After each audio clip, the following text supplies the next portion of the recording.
48 hours later, and if anything, this whole event just gets weirder by the minute. Why are literal minutes allowed to pass while all the eyewitnesses warn the authorities that the gunman's right there getting in position with seemingly nothing being done about it? Right there, see him?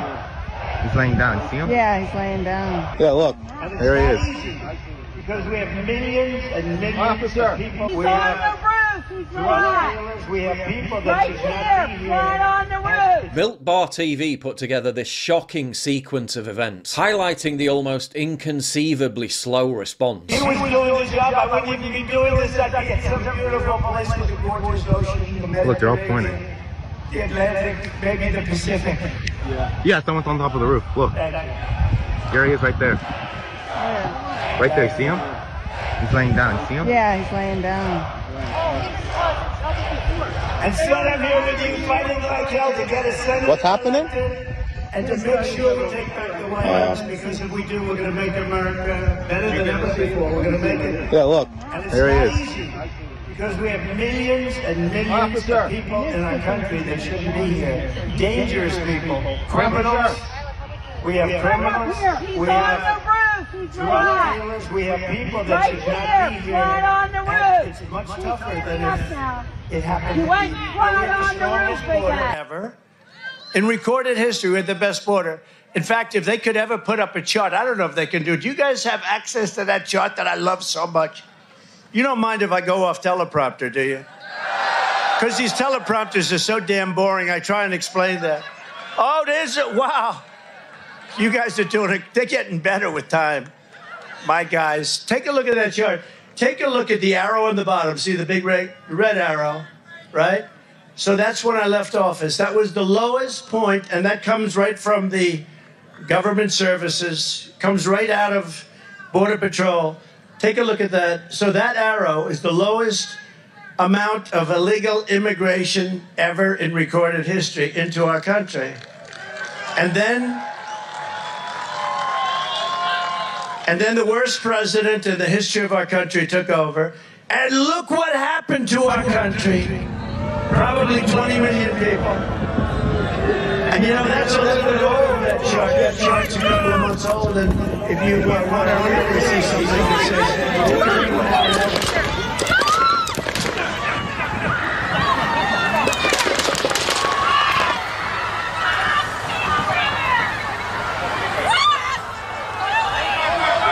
I hope he's turning this way. Be careful,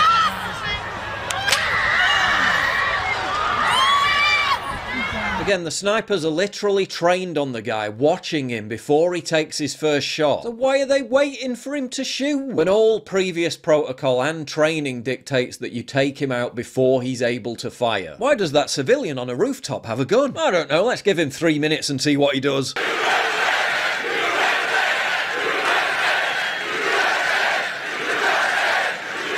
when I left office. That was the lowest point, and that comes right from the government services, comes right out of Border Patrol.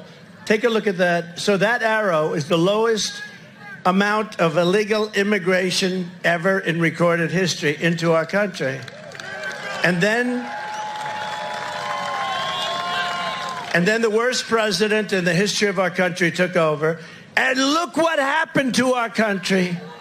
Probably 20 million people. And you know, that's a little bit old, that chart. That chart's a couple of months old. And if you want to really see something that's said, take a look at what happened. More and more prominent people are having a really hard time believing this was just incompetence. Former CIA analyst Larry Johnson, the Secret Service agent who was in charge of setting up security for that venue, failed to do their job, or they were complicit in allowing this assassination attempt to occur. There was no other choice. And let me explain. When you go out and do the pre-site survey as a Secret Service agent, you go around, you put somebody at the podium where Donald Trump is going to stand. And then you move around both inside the venue and then outside the venue to find out where are the potential lines of fire.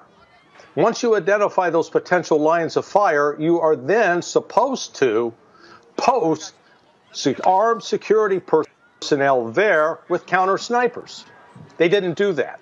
And in fact, there are reports, credible reports from bystanders that they warned police that they saw this guy climbing up on the roof and no one did anything. So the Secret Service agents that were inside the venue, they did their job. They moved immediately once the shots started to protect Donald Trump. But the overall officer in charge, and I don't know who that is, but they failed in their job. And it's either incompetence or they were complicit in a plot to have Donald Trump killed. There's no other way to look at it. There are still so many unanswered questions. The Secret Service knew that very rooftop was a vulnerable location before the event. That the roof where the shooter was located was a well-known, high-priority vulnerability. It was identified just the day before during a security walkthrough.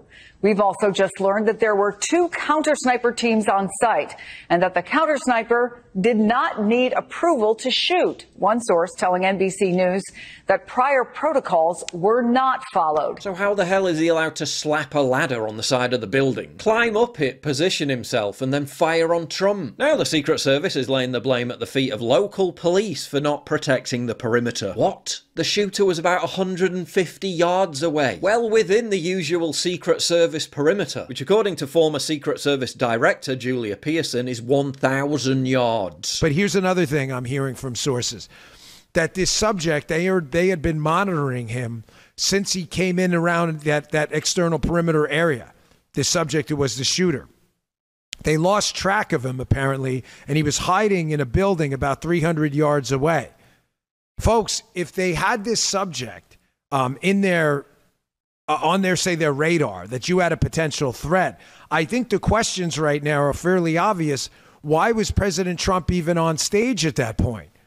He should have not been on stage. It's ridiculous. I mean, if you know you're in a situation with a potential threat out there, just delay the event for a little bit. The Associated Press reported that Thomas Matthew Crooks was confronted by a police officer on the roof of the building before he launched his attack. The officer then retreated after Crooks pointed a gun at him, and the gunman went on to position himself to shoot Trump. Former Army sniper and current Congressman Corey Mills asked a very basic question. Why wasn't this instantly communicated to the Secret Service and Trump immediately rushed off stage? And there should have been comms. The minute that local law enforcement, who apparently had a rifle pointed on, there should have been an emergency frequent comms channel that they could have said, we have a shooter on the roof, shooter on the roof. Secret Service should have rushed the stage and immediately took the president and took him off and then responded to the counter sniper. The shot should not have gone off. That is the failure in itself. You're supposed to be able to try and, the best security is when you go in and you're actually able to prevent an incident, not react to an incident. You could literally just look, quickly glance, and know from the reference point, whether it be a building, whether it be a lone tree, whether it be a parking lot, maybe it's a road.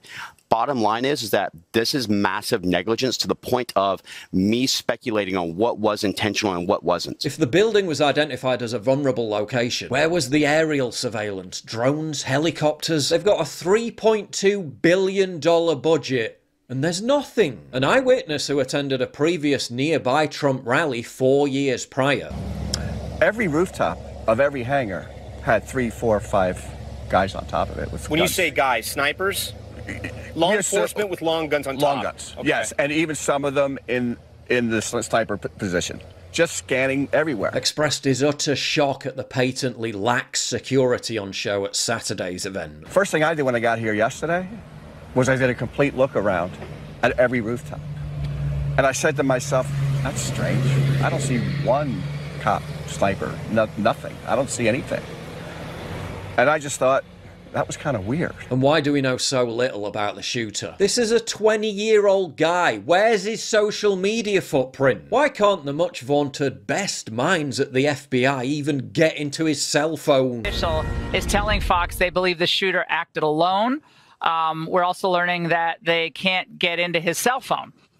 They have it at Quantico, but haven't been able to get any data out of it. Shitlibs are all over him being a registered Republican, despite it being a widely recognised stunt to register as a Republican and then vote Democrat. While some speculated he did so to vote for Nikki Haley in the GOP primary, he reportedly donated to left-wing groups, weirdly appeared in a commercial for BlackRock, and according to a former schoolmate, may have been a COVIDian. He would always wear a mask. Even after COVID, he wore a mask.